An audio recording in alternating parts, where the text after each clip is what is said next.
The massive warship moved through the darkness of space like a predator hunting for prey.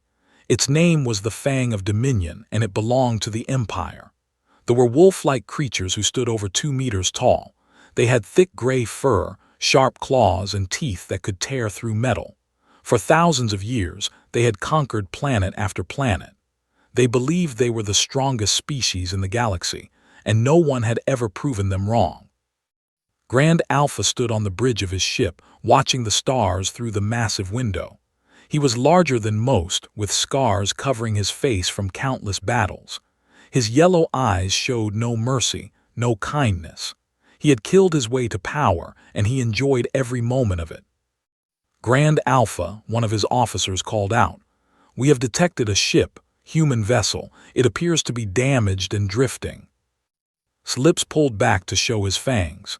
Humans were weak creatures, small, soft, and fragile. They had been raiding human colonies for decades, taking prisoners for their labor camps. Human workers died quickly, but there were always more to capture.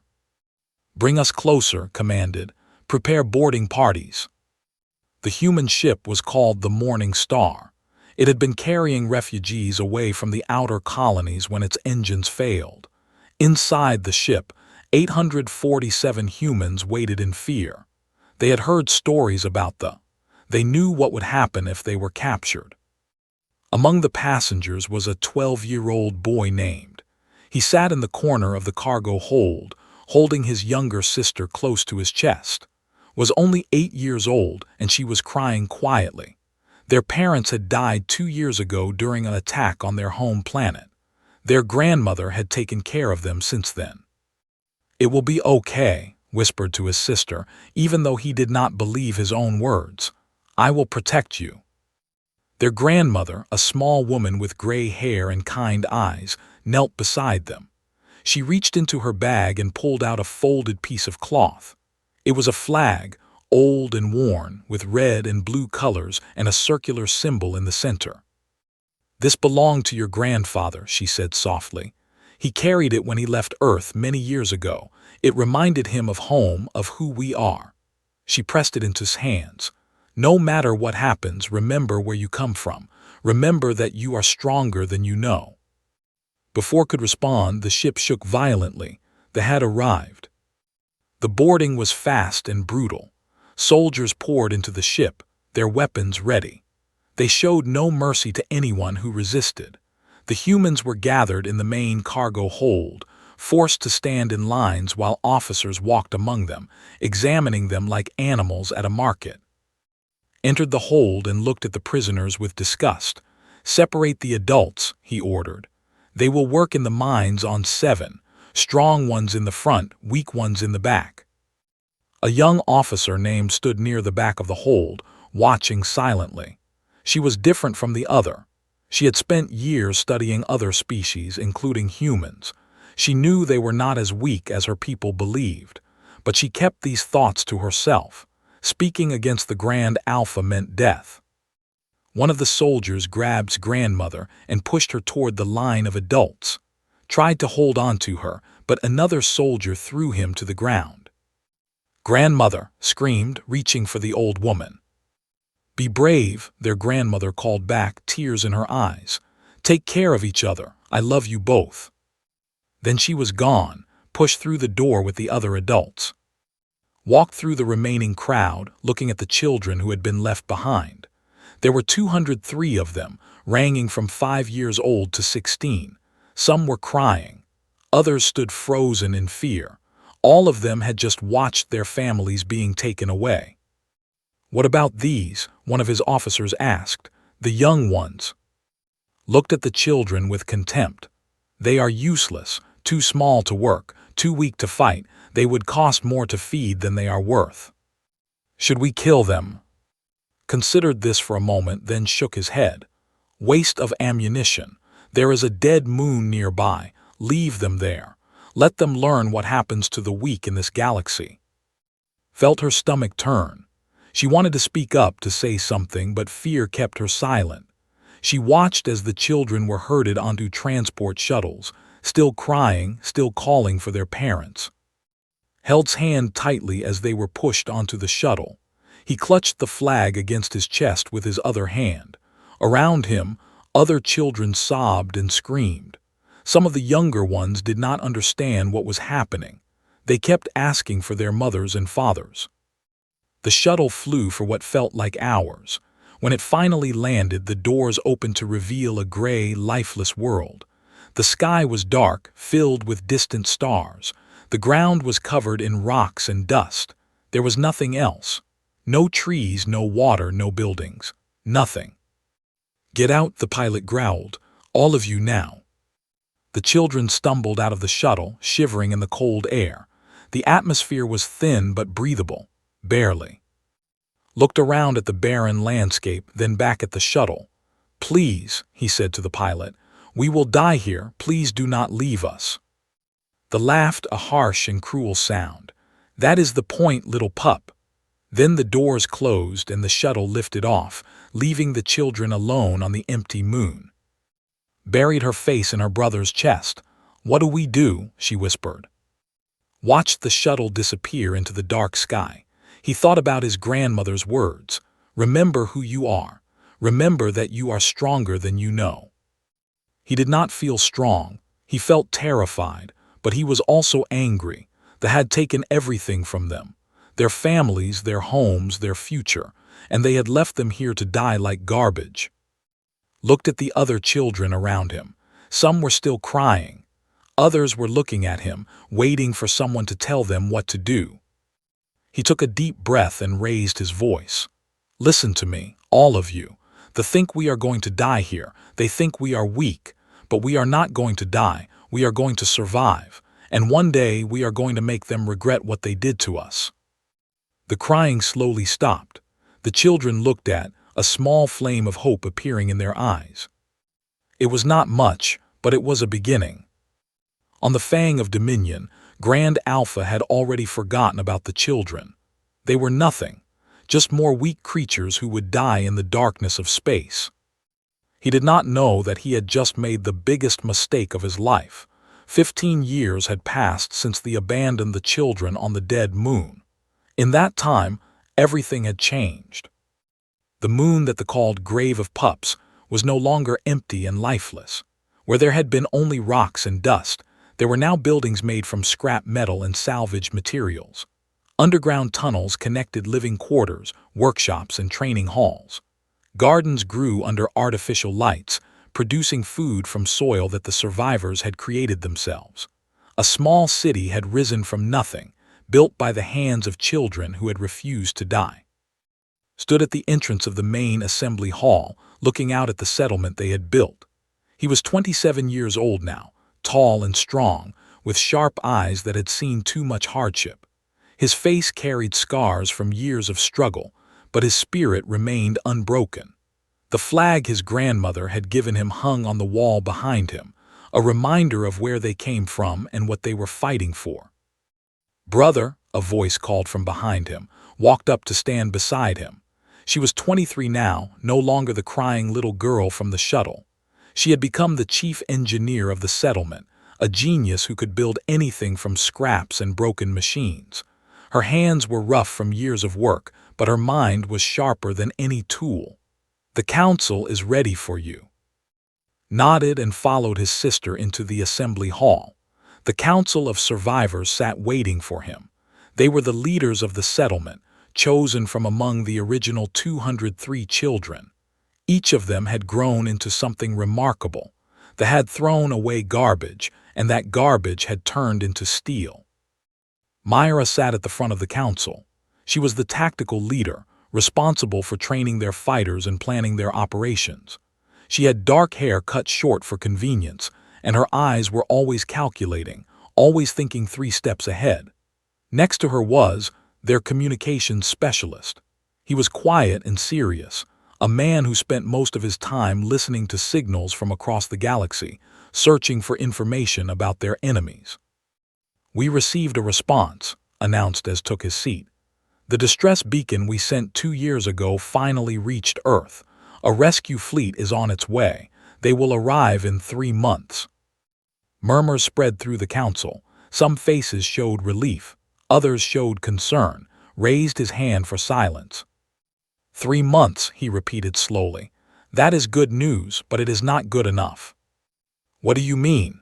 Asked one of the younger council members. Stood up and walked to the center of the room where a holographic display flickered to life. It showed a map of the nearby star systems with red dots marking installations. Our families are still in labor camps. Our grandmother, our parents, our brothers and sisters. Every day we wait, more of them die. I have seen the reports. The average human survives only 5 years in those camps before the work kills them. It has already been 15 years. How many of them are still alive? The room fell silent. Everyone in that room had lost someone. Everyone had family members they had not seen since that terrible day. We cannot wait for rescue, continued. We have to become the rescue. Myra stood up, a small smile on her face. We have been preparing for this. Show them. Pressed a button, and the holographic display changed. It now showed technical drawings of armor suits unlike anything the galaxy had ever seen. They were sleek and fast, designed for humans instead of the bulky equipment. For 15 years we have studied the explained. We salvaged their technology from crashed ships and abandoned equipment. We learned how it works, then we made it better. She pointed to the armor designs. The believed strength means size. Their armor is heavy and slow because they rely on raw power. But humans are different. We are smaller, faster, more precise. Our armor is designed around those strengths. The display showed the armor in action. A human figure moved through obstacles at incredible speed, dodging attacks that would have hit a larger target. The suit enhanced human reflexes instead of replacing them. Each suit has sound dampeners so we can move in silence, continued.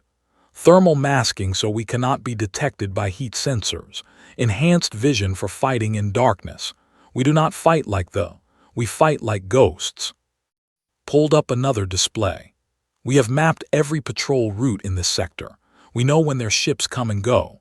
We know where their camps are located and how many guards they have. We have been watching them for 15 years and they have no idea we exist. They think we died, Myra added. They forgot about us completely. That is their weakness. They do not fear what they do not know. Looked around the room at the faces of his fellow survivors. They had been children when they threw them away. Now they were warriors, engineers, doctors, farmers, and leaders. They had built a civilization from nothing. They had refused to give up even when everything seemed hopeless. They see humans as weak, he said. They think strength means having bigger claws and sharper teeth, but they do not understand what real strength is. Real strength is surviving when everyone expects you to die. Real strength is getting up every time you fall down. Real strength is fighting for the people you love, even when the odds are against you. He pointed to the map showing the labor camp on 7, the closest installation to their moon. This is where they took our families. This is where Grand Alpha rules now. The same who left us here to die has spent 15 years living in comfort while our people suffer in his mines. His voice grew harder. I say we pay him a visit. The council members looked at each other. Then, one by one, they began to nod. How many suits do we have ready? Asked. 50 complete sets, answered. We can have another 30 ready within a month. And volunteers. Myra smiled grimly. Everyone wants to go. We had to turn people away. Every single person here has someone they want to save. Felt a warmth in his chest. These people, his people, had never lost hope. They had spent 15 years preparing for this moment, working toward a goal that seemed impossible. Then we begin final preparations immediately, he announced. Training intensifies starting tomorrow. In 6 weeks we move. As the council members filed out to begin their work, stayed behind with her brother. Are you scared? She asked quietly. Thought about the question. Yes, he admitted, but I am more afraid of doing nothing, more afraid of leaving our people to suffer when we have the power to help them. Nodded, she understood. Grandmother always said you were stubborn. She would be proud of you. "She is still alive," said firmly. "I can feel it, and we are going to find her." Outside the assembly hall, the settlement buzzed with activity. Armor suits were being tested. Weapons were being checked. Soldiers were training for the mission ahead. The children who had been abandoned on a dead moon were about to show the galaxy what humans were capable of.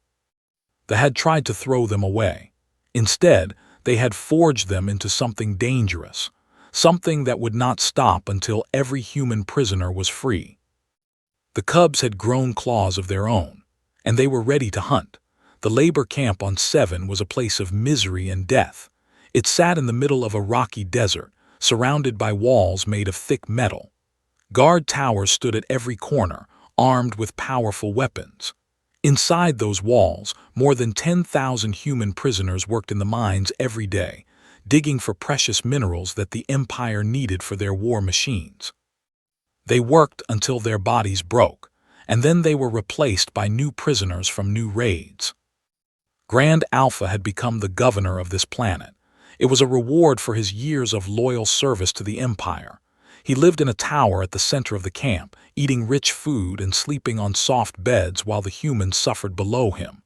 He had grown fat and lazy in the 15 years since he abandoned those children on the dead moon. He never thought about them anymore. Why would he? They were nothing. They were dead. On this night, the sky above the camp was dark and empty. The 2 moons of 7 were hidden behind clouds. The guards walked their patrol routes without concern. Nothing ever happened here. The humans were too weak and broken to cause trouble. The camp was far from any human settlements. There was no one coming to rescue these prisoners. At least that is what they believed. In the shadows outside the camp walls, 80 figures in dark armor moved without making a sound. They had landed their stolen ships in the desert 3 hours ago and walked the remaining distance on foot. Their suits kept them hidden from thermal sensors and patrol drones.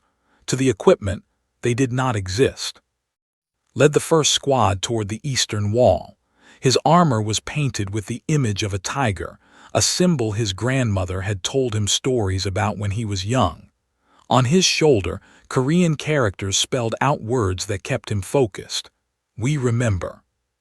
"All teams report status," he whispered into his communicator. "West team ready," Myra's voice responded. "Guards are on schedule. They will pass in 3 minutes." "North team ready," confirmed. "We have eyes on the detention blocks. Many prisoners, but they are sleeping. No alerts." "South team ready," another voice added.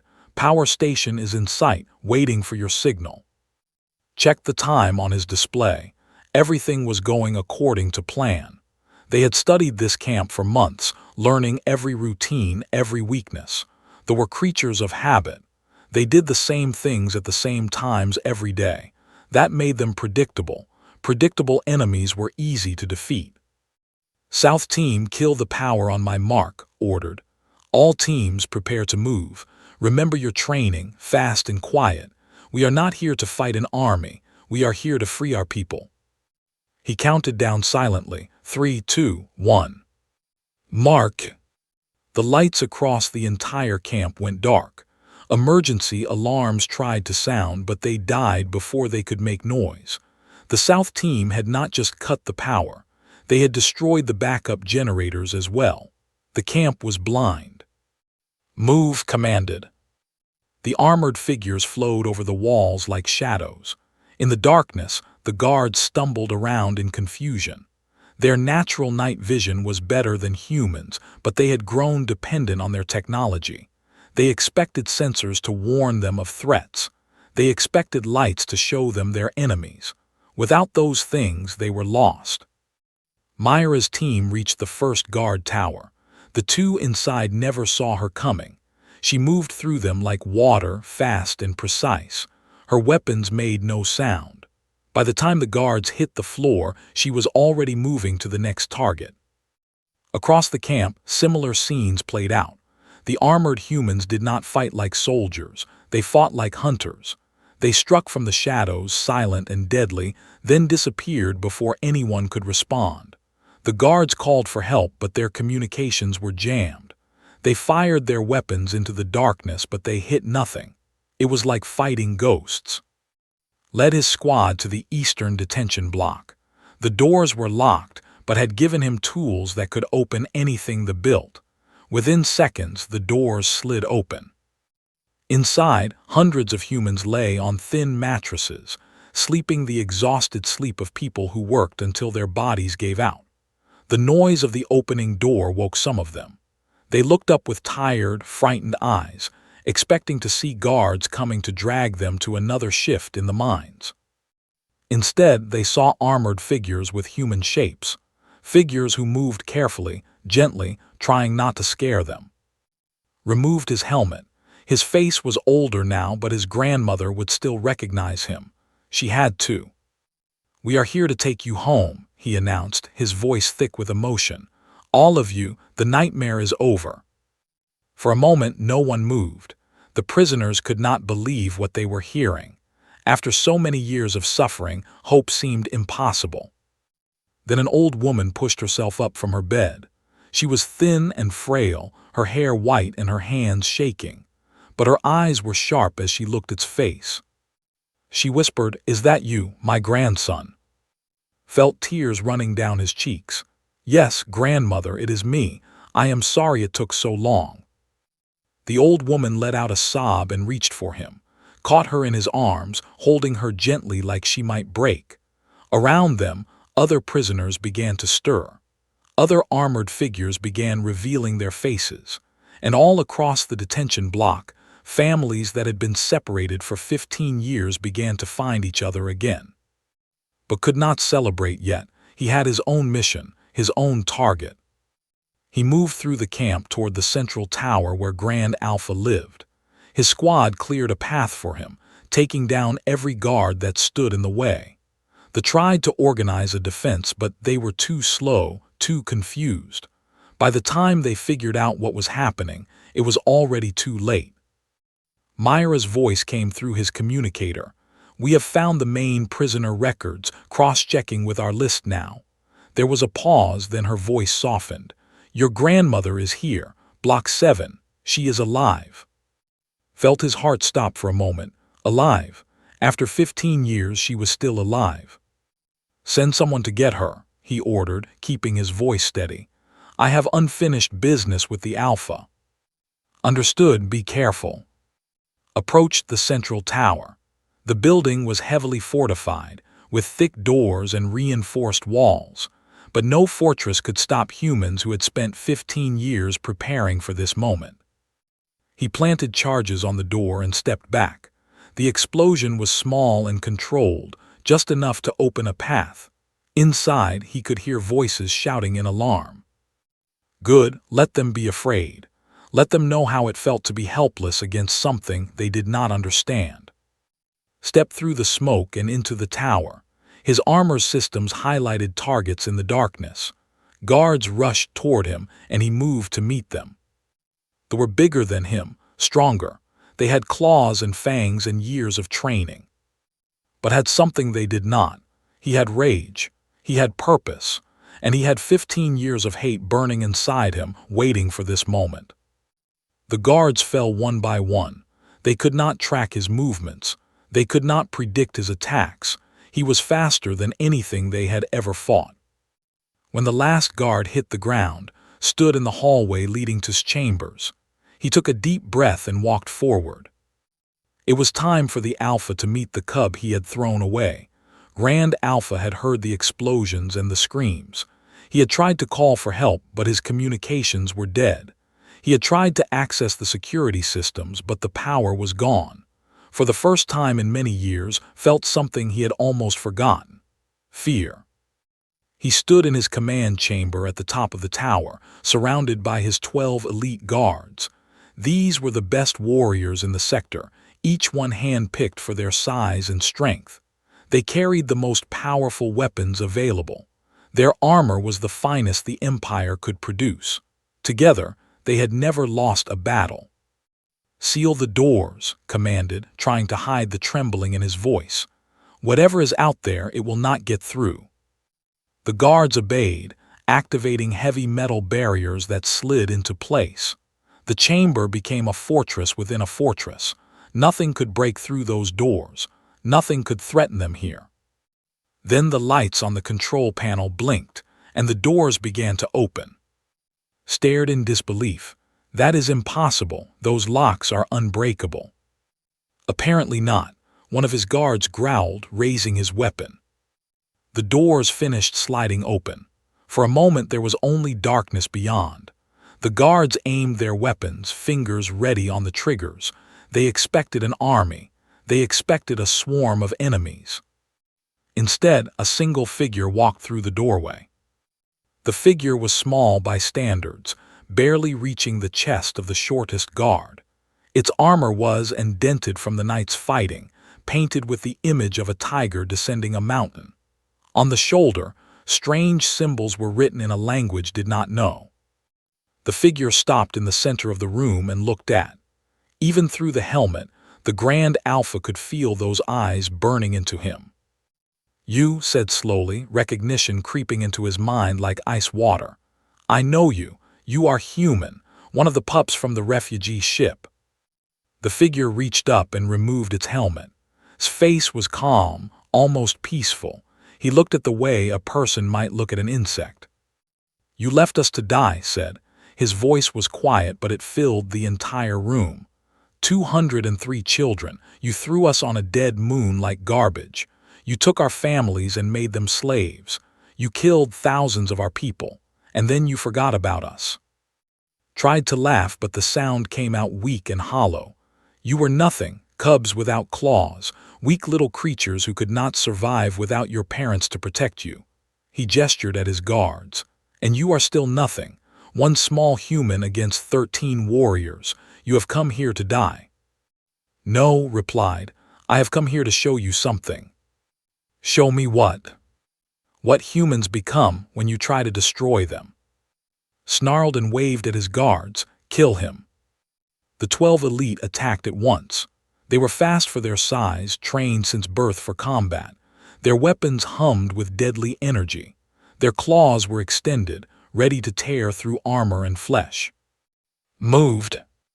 The guards expected him to dodge or retreat. Instead, he went forward, straight into the center of their formation. His body twisted and turned in ways that seemed impossible. He was smaller than them, and he used that advantage. Where they swung, he was already gone. Where they grabbed, he slipped through their fingers. His weapons were small compared to theirs, but they found their targets with perfect accuracy. Joints, weak points in armor, spots where even the strongest protection could not help.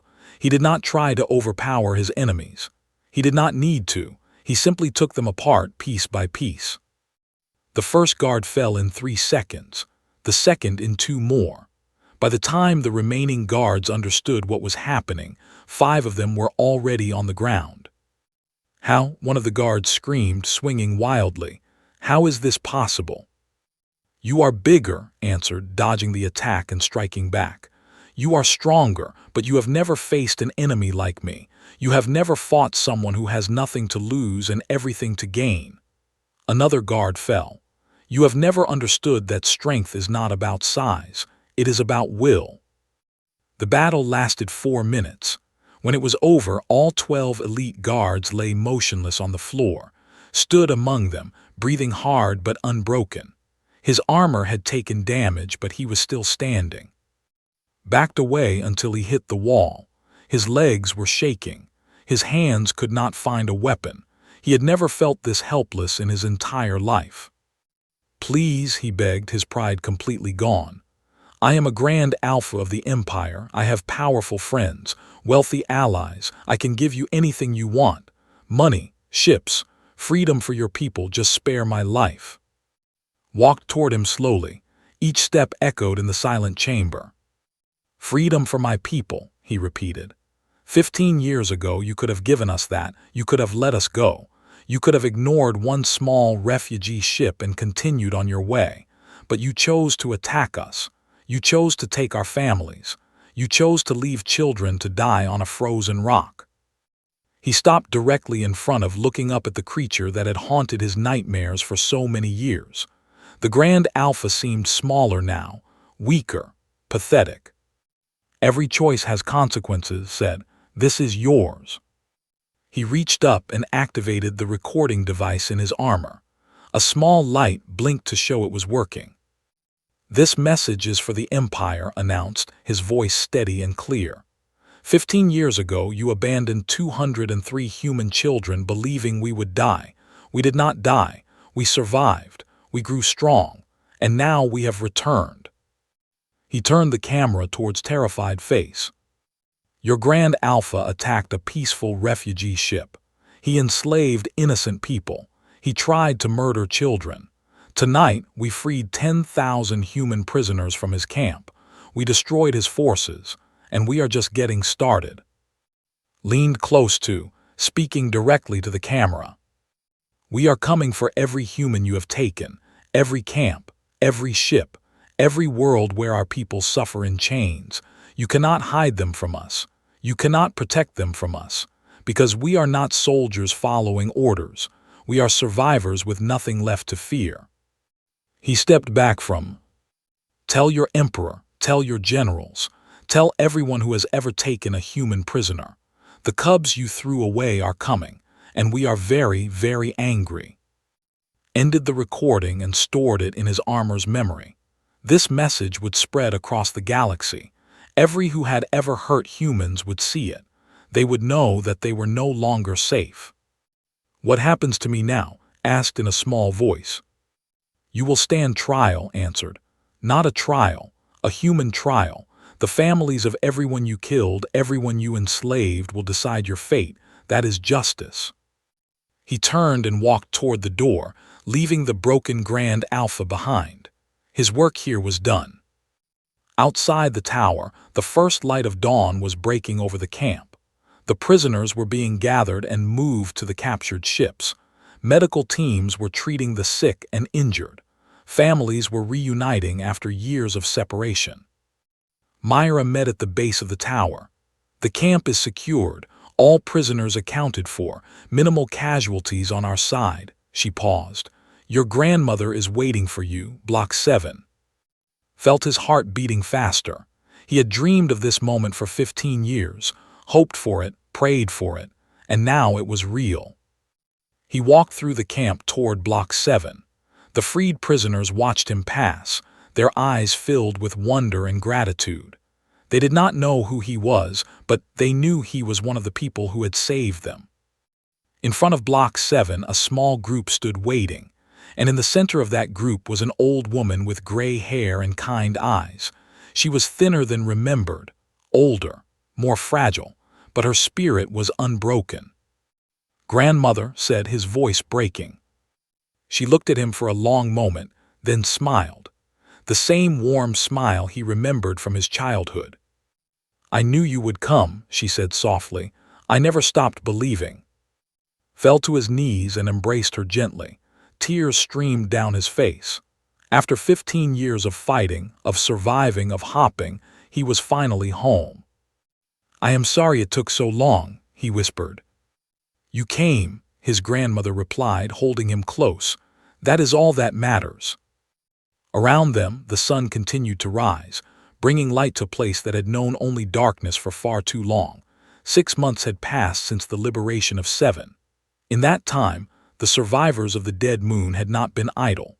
They had attacked 12 more labor camps, freeing over 50,000 human prisoners. They had captured dozens of enemy ships and converted them for their own use. They had turned their small settlement into a proper colony, a beacon of hope for humans across the galaxy. They called it New Sol. Admiral stood on the bridge of the HSS Redemption, flagship of the human rescue fleet that had finally arrived from Earth. He was a decorated officer with 30 years of service, a man who had seen many strange things in his career.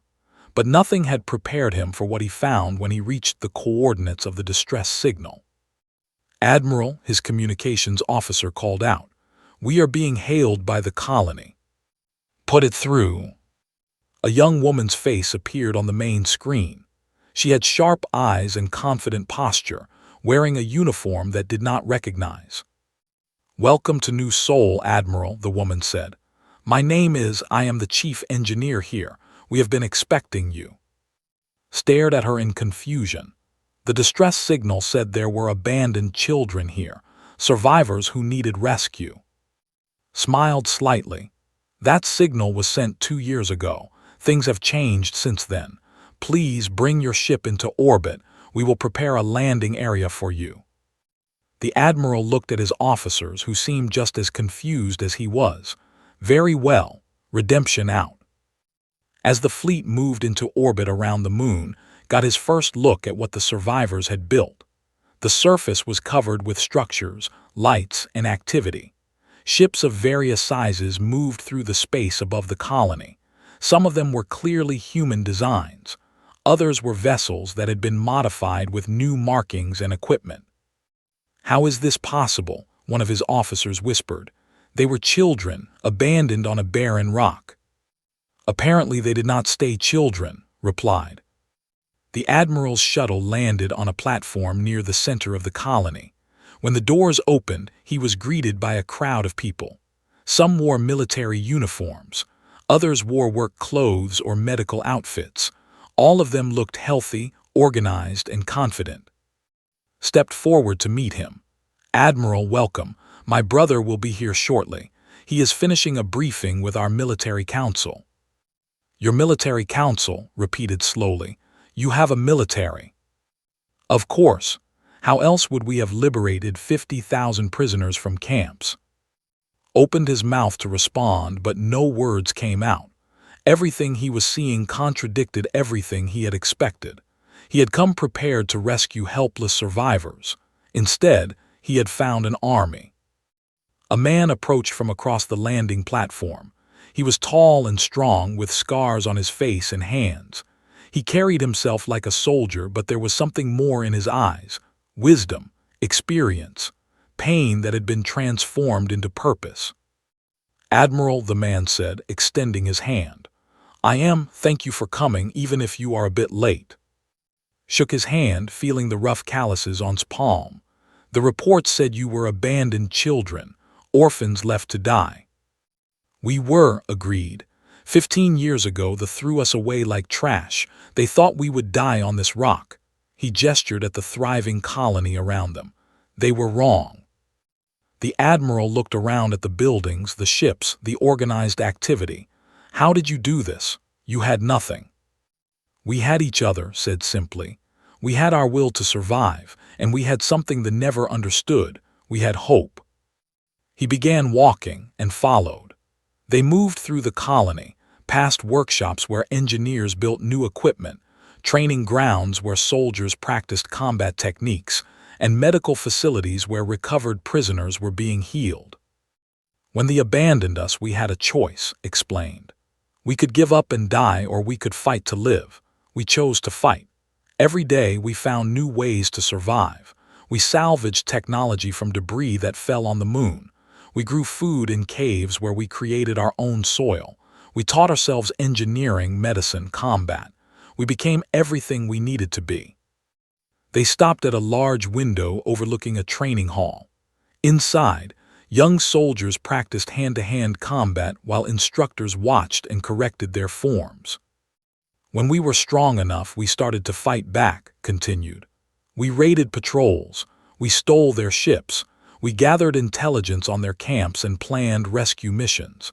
6 months ago, we attacked the camp where our families were held. We freed 10,000 people in one night." "I heard about that," said. "The Empire is furious. They have put a bounty on your head." Smiled grimly. "Let them come, we are ready." He led the Admiral to the command center, a large room filled with screens and equipment. Officers moved efficiently between stations, coordinating operations across multiple star systems. "This is where we plan our missions," said. "Every camp, every prisoner location, every patrol route. We have mapped it all, and we will not stop until every human is free." Studied the displays, impressed despite himself. "Your organization, your equipment, your tactics, this is remarkable, but the Empire has thousands of ships, millions of soldiers. How do you expect to win against that?"